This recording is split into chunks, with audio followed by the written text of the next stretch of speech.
Hello everyone, today we're going to talk about the card changes coming in the June 28th update.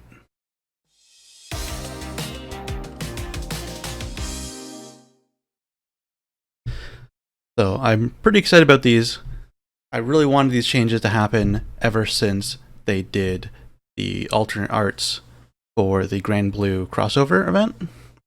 So all of the pre-built decks came with alternate art spells from the basic set, and a lot of them were for cards that are really weak and don't usually see play. So it was really disappointing that these really nice alternate artworks got placed on these cards that no one was playing. So I'm pretty glad that they finally decided to update some of these cards. So starting with Unbridled Fury, is a 2 play point spell for Swordcraft that does X damage to an enemy follower based on how many followers you have on the board. It goes from 2 play points to 1 play point. So the main issue with the card previously was it was really hard to play this on a turn where you fill the board with followers. So you can probably play a card like the Regal Tiger or even just Oathless Knight, and if you have another play point left over, you can use it as removal. There's still stronger options in Swordcraft, so if you're on a budget, you might play this, but if you have the vials, there are gold options that are stronger than Unbridled Fury. But it's nice for a budget option for new players. And it's definitely a lot better from 2 play points to 1 play point. Next we have another sword spell, which is Forge Weaponry. Previously was give +2/+2 to an allied follower. Now it's give +2/+2 to an allied follower and rally 10. Give +4/+4 instead. Rally is the new mechanic. Rally activates after you've reached the number here of followers entering your board. So after 10 followers have entered your board, then Rally 10 will activate. Forge Weaponry has seen play in aggressive decks or decks relying on some kind of ambush combo. So it's not like the card was terrible before. It just got a slight upgrade. I think they just wanted to show off the new rally mechanic. Do I think it's going to see much more play than previously? Probably not. It's still going to go in the same place that it was before, which is mainly aggressive decks that rely on ambush, or aggressive decks that want to get the damage in right away with Storm. So it's an interesting upgrade, but I don't think it's that impactful. Next one is very impactful, I think. Undying Resentment. Previously is deal 2 damage to enemy follower, Necromancy 2, deal 4 damage instead. Now it's deal 3 damage to enemy follower, Necromancy 2, deal 5 damage instead. This is a huge upgrade. So not only does the first part of the effect go up by 1 damage, the Necromancy replacement effect also goes up by 1 damage. One way I was brainstorming that this card would get an upgrade. Before we saw this, I thought that the first part would get an upgrade from 2 to 3, because 2 play points deal 2 damage is just really, really weak by itself. But now both sides got upgrade. Deal 5 damage for 2 play points. Necromancy 2 is definitely worth a spot in the deck, and we're gonna see Undying Resentment for sure, and maybe even tier 1 decks. Great option for new players if you want to play Shadow. Great removal, and it's powerful enough that you might see play. The only downside is Necromancy 2, and a lot of Shadow decks now rely on a high Necromancy for their more powerful cards, so that could be the one downside. Next, another Shadow card, Call of the Void, went from 5 play points to 4 play points, and instead of Necromancy 4 summon a zombie, it's now Necromancy 4 summon a lich. This is an enormous upgrade. An enormous upgrade. Not only did the cost go down by 1, it now replaces, instead of a 2/2, you get a 4/4. So it's 4 play point spell, destroy an enemy follower, necromancy 4, summon a 4/4. That is very, very, very, very good. Especially if you're in late game scenario or mid game scenario and have a Gremlin effect active. Then it's 0 play point, 0 necromancy, summon a lich, destroy an enemy follower. It's just super good. Super, super good. It might be tough to fit this in a deck, because it's still a 4 cost removal spell, even though the 4 drop body is there.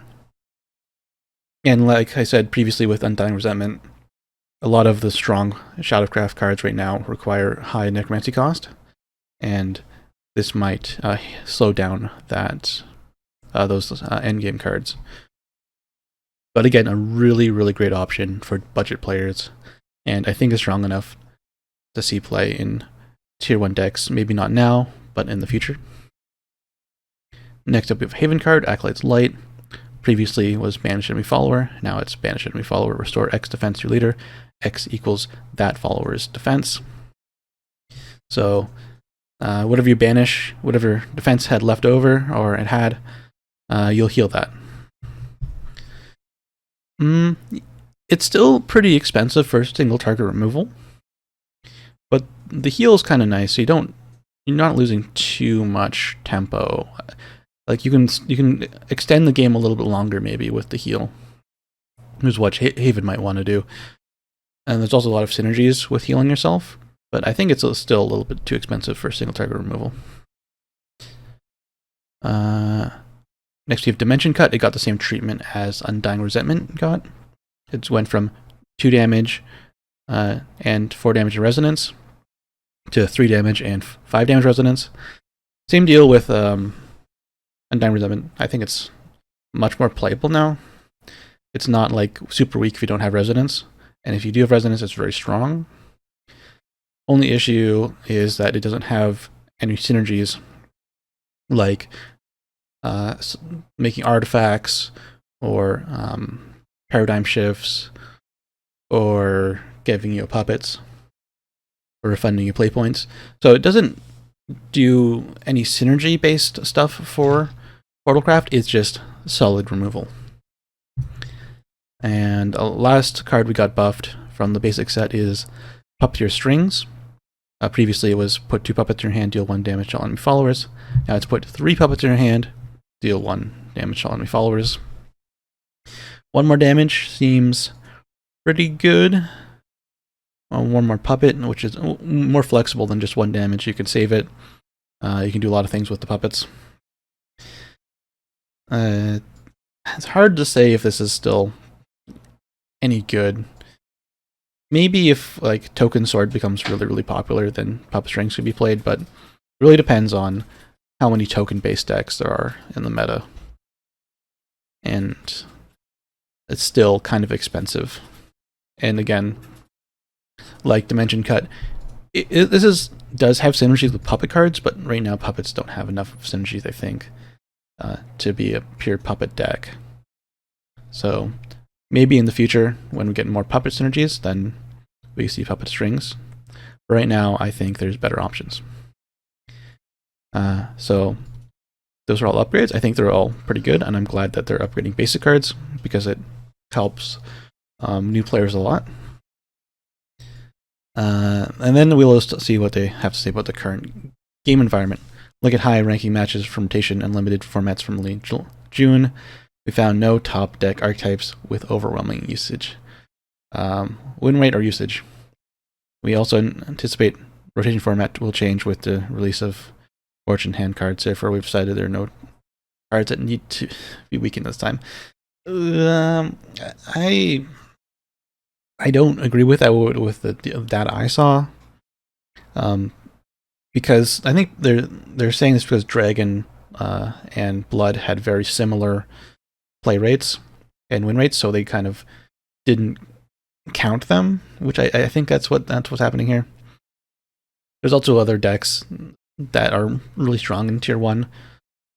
So even though the meta is very oppressive to decks that weren't tier 1, there was a variety of tier 1 decks, so I guess that's why they don't want to nerf anything. But one of the issues with the tier 1 decks was a lot of them relied on Almacus. Almacus and Mature Almacus decks, even though they were different, they all had the very same core build. And you could tell those cards were really, really strong and definitely overtuned. So maybe we won't see those decks anymore because of the rotation of Steel Rebellion. A lot of the Mechana cards get rotated out. So we'll have to see. But I thought that they would go ahead and nerf some of those cards at least. In this round of card updates, we reviewed the stats of basic cards in game's environment. Given it has been 4 years since launch of Shadowverse, we decided to strengthen the number of spells in hopes of diversifying the card selection when building a deck. We want to do the same with Take-Two format, so we swapped in different basic-based cards based on card selections players picked. Okay, so this is all the information condensed, and then there are options for Take-Two. So Unbridled Fury will replace White General in Take-Two. Blood Pack will replace Implanter in Take-Two. Acolyte's Light will replace Curate in Take-Two. And Dimension Cut will replace Black Iron Soldier in Take-Two. I haven't played a lot of Take-Two recently, so can't say too much about this, but it seems like the Blood Pack change is pretty nice. Implanter is awkward. It's only good in certain scenarios for Take-Two, I think, because it's really hard to build an aggro deck, but Blood Pack will help get a value game, which is usually what Take-Two relies on, is more of a value-based match. Unbridled Fury.